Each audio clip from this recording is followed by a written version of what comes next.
crazy Mysterious. De Paris au Renard Q.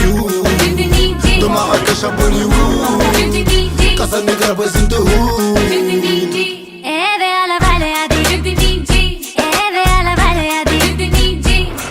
Ok, c'est DJ Case, Paris en New York, gros big up à Buzz de Fou. DJ Case, bonjour. Bonjour. Merci de nous recevoir. Alors, tu viens dans le cadre de la promotion de ton album Paris au New York de 2015. Est-ce que tu peux te présenter en quelques mots et nous dire qui tu es et depuis quand tu mixes? Moi, alors, je mixe depuis à peu près une quinzaine d'années et à fond dedans depuis 10 ans. Et là, c'est le dernier album qui est sorti, une quarantaine de mixtapes. C'est le deuxième projet vraiment officiel, concret, composé spécialement d'inédits, exclu. Alors moi, ça fait quelques années que je te suis, que j'écoute ce que tu fais, j'aime beaucoup ce que tu fais. J'ai juste une question qui me reste à l'esprit, c'est quoi ton vrai prénom et pourquoi DJ Case en fait? Pourquoi tu as choisi ce nom de scène-là? Mon vrai prénom c'est Mehdi et DJ Case c'était par rapport à un film, je ne sais pas si les jeunes connaissent, c'est un film qui date de assez longtemps, c'était Usual Suspect et dans l'acteur principal c'était Kaiser Soze.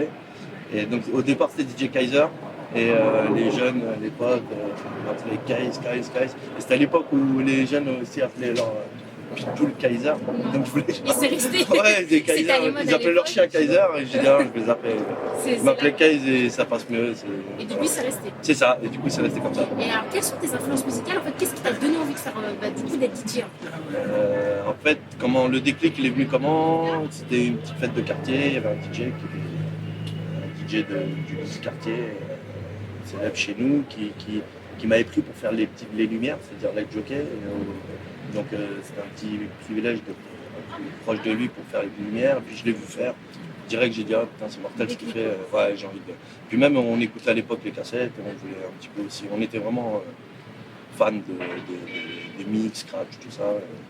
Après le but c'était d'avoir sa platine, tout ça. T'es tombé dedans et t'as jamais quitté les platines. C'est ça. Alors, tu as une émission à Rise Suprême tous les dimanches de minuit à 1h, c'est ça? Juste après la spéciale Beautiful. C'est ça. Skyrock, c'est quand même une grosse radio, radio nationale. Comment t'es arrivé là en fait? C'est par l'intermédiaire de Fred, l'animateur. On en avait parlé avec quelques années. Et il y a très peu qui le savent, mais c'est pas lui réellement qui décide de la programmation. Et il m'avait dit un jour s'il y a un trou ou si j'aimerais bien retravailler l'émission, parce qu'à la base c'était des playlists, des sons qui mettaient hebdomadairement à peu près toujours les mêmes. Et il me disait j'aimerais bien, ça s'essouffle un petit peu, j'aimerais bien redonner un peu de fraîcheur. Donc si un jour, pourquoi pas. Et puis au moment où j'y pensais plus, il m'a recontacté. Tu parles de Paris en New York, 2014 qui a été un très beau succès, 20 000 exemplaires vendus, il me semble. Un peu plus, ouais. Un peu plus, plus de 20 000 exemplaires, excuse-moi. Et du coup, ça a été porté par le tube du Swag, avec Maître Gims et H Magnum. Comment s'est fait la connexion en fait? Comment t'es arrivé à les inviter? Avec H Magnum en fait. Comme H Magnum est très proche du label, du Stone Record, et on se connaissait. Et Maître Gims c'est un pote à lui, et puis voilà, ça s'est fait comme ça. Ça s'est fait naturellement? Naturellement, ouais, voilà, c'est ça. Puis, ils étaient souvent en studio, et puis on testait des sons, il y avait gros beat funk, et voilà, je suis parti de là. H Magnum il a posé, Maître Gims aussi, et ça a donné du Swag. C'est ça. Alors 4 millions de vues, c'est quand même un gros, ouais, ça va, ouais, gros succès. Donc, c'est un titre qui a bien tourné l'été 2014. Là. D'accord. Alors justement, H Magnum, on le retrouve cette année dans ta compile, pas Maître Gims. Alors pourquoi tu t'es pas dit justement, je prends la même recette que l'année dernière, et vraiment pour avoir le même succès? Il y a des artistes qu'on pourrait garder pour l'album d'après, mais vu qu'il y a toujours des nouveaux artistes, on aime bien changer, jamais faire les mêmes formules. C'est toujours la même formule, moi je suis pas trop fan de bien changer, prendre des risques. Et, on l'avait fait une fois, Maître Gims, H Magnum, mais je pense pas même que les artistes seraient d'accord de refaire toujours la même chose, ils aiment bien changer, alors que c'est des potes, ils aiment bien changer de style ou de changer de feat. Alors Paris au New York, est-ce que c'est une suite de l'année dernière? C'est le même titre, 3 grandes villes. Pourquoi ça s'appelle Paris au New York? C'est une marque qui date de 2005 que j'ai fait à travers une mixtape, voilà. Et je voulais un peu, puisqu'à l'époque c'était mix machin ou rise machin, je voulais créer une marque avec les villes, et genre comme un voyage musical entre ce qui se passe à Paris. Oran, pourquoi? Parce qu'il y en a plein qui me disent pourquoi tu es d'Agadir, c'est ça? Pas dit Agadir, pourquoi? Parce qu'Oran c'est la ville du rail et tous les grands chanteurs de rail. Tu es oranais toi? Si, je suis oranais. Ah d'accord, voilà. Donc il y a quand même un petit clin d'œil à tes origines. Moitié oranais, moitié côté de Sétif, et si tu veux, les grands chanteurs de rail viennent d'Oran, donc il fallait une ville qui représente bien le rail. Berceau Donc du c'était rail. pas Casablanca ou Tunis, ni Alger, c'était Oran. Et New York, c'est à cette époque-là, il y avait des grands chanteurs comme 50 Cent, tout venait de New York à cette époque, donc c'était Paris en New York. Et j'ai réfléchi plusieurs fois à changer de marque, mais on m'a dit on reste sur ça, les gens nous connaissent sur ça. C'est une marque Par contre, sur le nom, on entend parler en New York, voilà, DJ Khaled. ça reste une marque qu'on a travaillé et qu'on a dit on va rester sur ça, je sais pas pendant combien de temps. Mais pour l'instant, ça fonctionne. Ouais, ça fonctionne encore. Ça a traversé les générations. Ouais, bah ouais, parce que je vois ça, c'est une musique depuis des années, ça existe. C'est vraiment associé à toi. Lancé notamment le groupe, c'est Juguniji, ouais. avec alors Mister You, Dr. Zeus et C'est Sophia ça. Akara. Et C'est elle ça. s'est fait connaître. Moi, je la connaissais un petit peu Sur parce qu'elle Facebook. fait voilà, Ouais, des vidéos sur Facebook, on la connaît pareil. Ouais, voilà, elle a vraiment fait un gros buzz, elle a une voix magnifique. Comment t'as atterri en Inde et comment d'où t'es venue l'idée? Parce qu'à la base, ça c'est une chanson d'une chanteuse indienne qui Ouais, c'est ça. c'est ça, qui est sortie l'année dernière, tu l'as remixée. En fait, non, alors comment c'est passé? Juniji à la base, c'est une musique moi que j'ai découvert sur une plage au Maroc, parce qu'elle a été playlistée dans une radio marocaine qui s'appelle Hit Radio, et c'est la meilleure radio au Maroc, donc là-bas ils sont tous branchés Hit Radio. Et j'écoutais le son et je me souviens en train de bronzer à la plage et je me disais, parce qu'il y a dedans il y a un rappeur qui en anglais, j'ai cru que c'était Ja Rule, donc je pensais que c'était un son qui datait de longtemps et en réécoutant et après d'une deuxième, troisième fois ça m'a un peu piqué. Donc après avec l'équipe, avec Justin Record, on est rentré en contact avec le producteur Dr. Zeus en lui expliquant comme quoi c'était pas une mauvaise idée de faire découvrir à la France ce titre, parce que qui est connu dans le monde mais pas en France. Et après, tu connais pour les radios, donc il faut un quota français. On a invité Mister You. Moi, je voyais bien Mister You sur ce titre. Et Sophia Akara, moi, en même temps, je voulais amener un petit peu ma petite touche d'originalité. J'ai mis Mister You pour faire les couplets, Sophia Akara pour réinterpréter le titre. Dr. Zeus était d'accord, il a kiffé l'aventure. Il est même aujourd'hui content parce que le titre il tourne en radio. Et puis il aime beaucoup la France. Lui, il vit à Londres, c'est un Indien en fait. C'est un peu le patron des Indiens dans le monde entier, tout le monde le connaît. Donc Paris, ça le tenait à cœur, et la France aussi.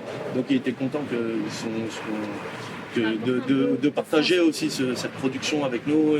J'ai amené ma touche, j'ai amené sa touche. Et voilà, pour les gens, ils le découvrent en fait. Et c'est exactement ce que je voulais. Et ça a donné exactement le résultat que tu voulais. Exactement. Parce que Juguniji, en indien, ça veut dire papillon au féminin, ensemble. Et Sophia, elle est un peu comme un papillon au milieu de vous trois. Ouais. Et comment ça s'est passé avec elle? Comment du coup vous communiquez? Parce que du coup, elle doit parler anglais, Dr. Zeus aussi. Elle parle anglais, moi je parle anglais à little. Et, après, c'est le langage des signes où on n'est pas obligé de parler le même langage pour se comprendre. Et du coup, t'es parti en Inde parce que je vois que tu l'as Non, on l'a pas tourné en Inde. Non, les scènes ont été faites en France et à Marrakech. D'accord, ça me fait trop peur parce qu'on se croirait vraiment pas. Après, en France, il y a pas mal de décors. Beaux décors indiens, qui pourraient être associés. Justement, ce même titre-là, Algérino, il l'a repris avec Chebrazel et du coup, ça donne Argentinity. C'est ça. Ça fait c'est exactement la même chose. Comment tu l'as pris? Est-ce que vous En fait, non, ça c'est des remixes à la base. Ça c'est des remixes. Il y a plein d'artistes qui ont repris Juguniji et plus arabophone. Ouais. Nous on a voulu un petit peu ouvrir un peu aux masses et en même temps pour que ça soit la version officielle française. Donc pas remix mais version officielle de Juguniji. Du coup, vous l'avez sorti quasiment en même temps en fait. Non, ils l'ont sorti avant. Ils l'ont sorti avant, ouais. Lui, il l'a sorti bien avant. Bien avant, mais je veux dire, c'est à peu près la même période. C'est à peu près la même période, ça met un peu plus de temps pour les papiers, pour clearer le morceau, pour que ça rentre en radio, et un travail... Là après c'était une question de papier. Après le remix aussi c'est bien, moi j'en ai toujours fait, ça déchire même. Bien sûr, mais le remix d'Algérino, tu l'as écouté? Ouais, il est très bien, ouais. T'aimes bien? Ouais, j'ai déjà mis en soirée, il met l'ambiance, il n'y a rien à dire. C'est un son. Ouais, rien à dire. Voilà, à partir du moment où un titre cartonne, Juguniji, tu es obligé d'avoir des remixes et plusieurs versions. Comme il y a une version aussi marocaine qu'ils ont fait de Juguniji un peu marrante. Quand on a un hit un peu comme ça, il y a un tube, voilà. les chansons sont repris, voilà, donc c'est pas plus mal. Après aujourd'hui, je suis content que ce soit la version avec Mister You, que ce soit la version officielle que les Français découvrent. D'accord, parce qu'elle a quand même la touche française que tu as apportée, que l'histoire a apportée en rapport français. C'est ça. Alors depuis, il y a d'autres clips qui ont été mis en ligne, donc Validé et Mariage dérangé, on va en parler juste après. Pourquoi tu as balancé Juguniji en premier? Juguniji, parce que déjà ça me tenait à cœur, et le résultat il m'a plu directement. Et lorsque tu fais un projet multi-artiste avec plusieurs titres, il y a forcément un ou deux titres qui se démarquent. Et en même temps, moi depuis longtemps, je demande toujours l'avis de mon entourage. Et ce titre revenait souvent. Et je savais qu'il allait être, sans prétention, je savais qu'il allait être bien accueilli. Donc pour un projet, pour un premier titre, c'est très important de balancer vraiment un titre qui plaise vraiment directement en masse. Et là, je crois qu'on a un peu plus de 4 millions de vues en moins d'un mois. Donc ça déchire. J'ai vu sur votre chaîne YouTube, ça depuis, il y a eu son. Alors, tu as balancé du coup le titre Mariage dérangé. Ouais. Donc, en fait, on a avec Souffle. Souffle, t'as déjà collaboré avec lui sur Soleil. C'est ça. On retrouve également Farideh Oussama. Farideh Oussama, nouveau talent. Est-ce que tu peux nous en parler? Farideh Oussama, à la base, c'est des comédiens. Donc, ils font des vidéos sur Facebook, YouTube, des vidéos marrantes. Et avec l'équipe Justin Encore, on a associé un peu la musique et l'humour. Et ça a fait Mariage dérangé. On a même invité Darkman, donc Mytholine, que toutes les mamans et toutes les cités connaissent, Darkman. Et voilà, c'est un son un peu plus oriental, du coup. Ouais, un peu plus oriental, ouais. Moi, en fait, si tu veux, sur les premiers titres que j'ai balancés, j'ai voulu séduire d'abord la communauté, partir de la communauté, pour ensuite partir sur des sons beaucoup plus ouverts. Justement, tu parlais de Mytholine, que tout le monde connaît, qui joue le rôle de la maman. C'est un homme à la base. Ouais, j'ai compris. Parce qu'il est déguisé en. Mais moi, des fois, quand je le vois, je sais pas si je le dirais elle ou lui. Ouais. Tu vois, on va garder sur il, sinon on va le vexer, le pauvre. Donc, du coup, il joue le rôle de la maman, il apporte vraiment une touche un peu humour dans le clip. C'est ça. Est-ce que c'est la mode maintenant d'apporter, parce qu'il y a aussi La Peste qui a amené plein de youtubeurs à une entreprise, Soprano qui a invité les Dégains, toi qui as invité Darkman. C'est la mode maintenant de ramener un peu des humoristes? Bah, eux, dans les artistes que tu as cités, je crois qu'ils étaient plus là pour comme de la figuration. Alors que là, c'est carrément des interprètes. Même Darkman ou Farideh Oussama, ils ont carrément fait des couplets rap, alors qu'à la base c'est pas des chanteurs ni des rappeurs. Donc c'est musique délire comme on aurait pu voir à l'époque, mais sans comparer. Mais Fatal Bazooka, Michael Youn, c'est un humoriste et il fait une musique et voilà qui peut plaire. Eux ils sont super contents. Au début ils y croyaient pas, ils disaient mais non, ils vont pas faire de la musique. Ils avaient fait une musique avant Atos qui était numéro 1 sur iTunes.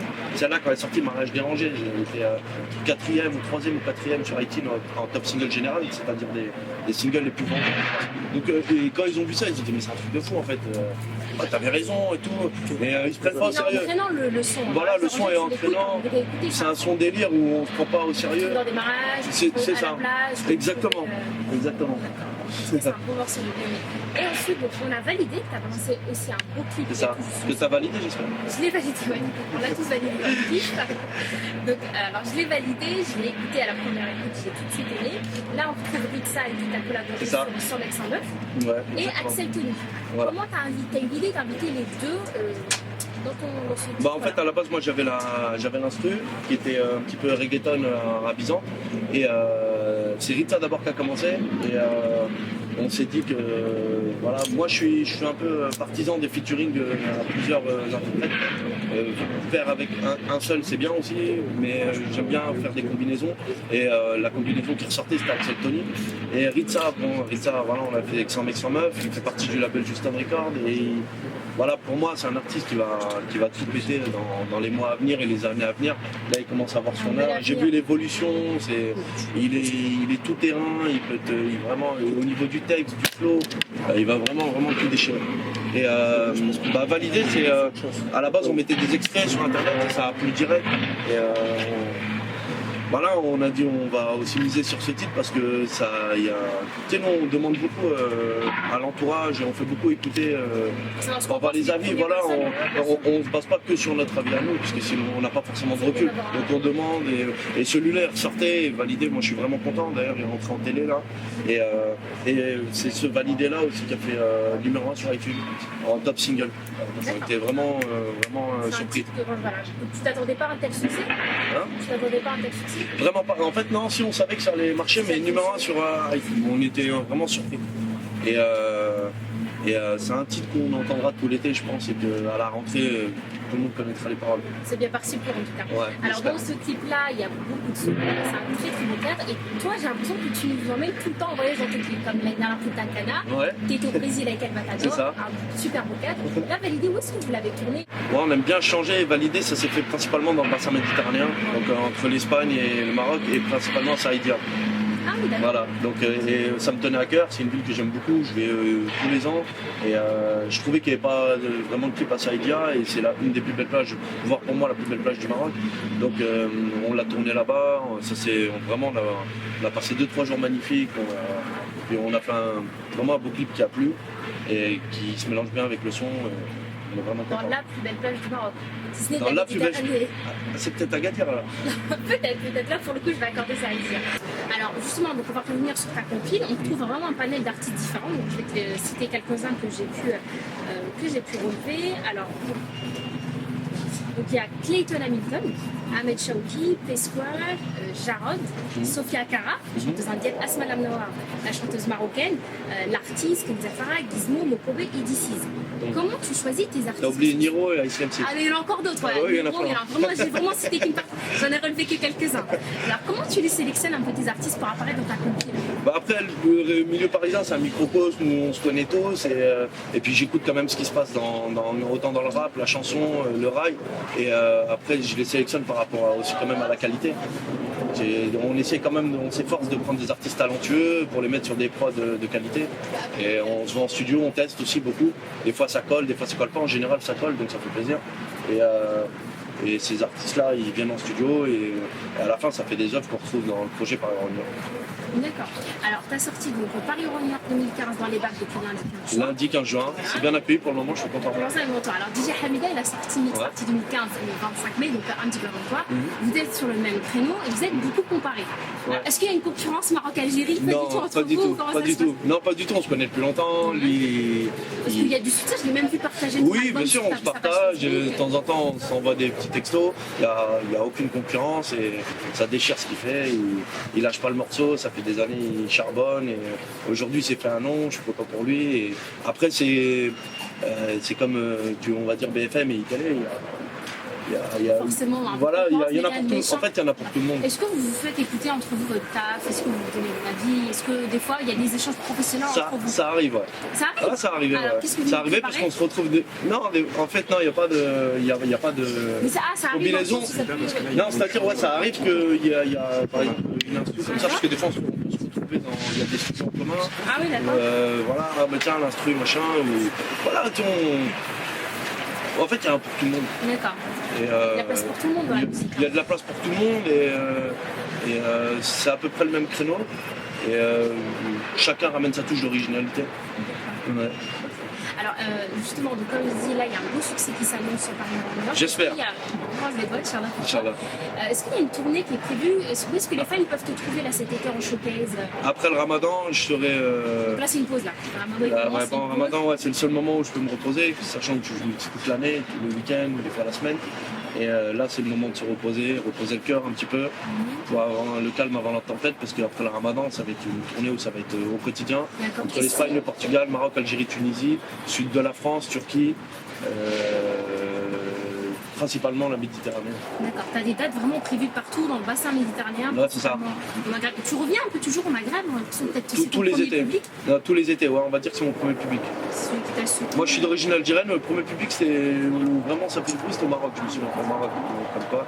Et les Algériens aussi sont là, Les je leur Marocains, fais un ils gros aiment bien big la up. bonne musique. Oui, ils aiment bien la bonne musique comme les Ils ont Algériens. un très bon goût. Ils font fêtard. Pas autant que les Marocains, mais quand même. Mais l'été, je vais dans les 3 pays pour pas qu'il y ait de jaloux. Comme Tu vas ça, plus au Maroc. j'ai jamais voulu avoir un côté un peu communautaire algérien, ou voilà, je suis algérien, donc je fais tout pour l'Algérie, puisque moi, les 3 pays m'ont toujours soutenu, et même pour te dire, non, c'est même pas le Maroc, en vérité, c'est la Tunisie. Oh, tu reviens sur ce que En t'as dit. 2003, je me souviens si Bien sûr. c'est la Tunisie, mais après le Maroc, l'Algérie après. Voilà, on va dire Maghreb United. Mais, Nord, Europe, mais et les Europe. concerts en Algérie, au niveau concert, les plus chauds, c'est les Algériens. Et puis Voilà. les Marocains, non? Les discothèques. Alors les Marocains, n'allez pas voir DJ Case, il a dit que vous n'étiez pas chaud. Non, pas du tout. Non, à chaque fois, ils nous accueillent bien. Et Voilà, en fait, parce que nous, d'ici, on a une mentalité un petit peu dans les quartiers, ouais, je suis marocain, algérien, mais là-bas, ils n'ont rien à foutre. Ils sont là, ils disent, t'es mon frère, ils sont là, pour eux, en fait, c'est un pays sans frontières. Bien sûr. Maroc, Algérie, Tunisie, voilà, les Maghrébins, ils sont là, et franchement, ils s'entraident, vraiment, ils te donnent la main, pas comme on pourrait le penser. Alors qu'ici, ouais, t'es algérien, t'es marocain, là-bas, ils posent même pas la question.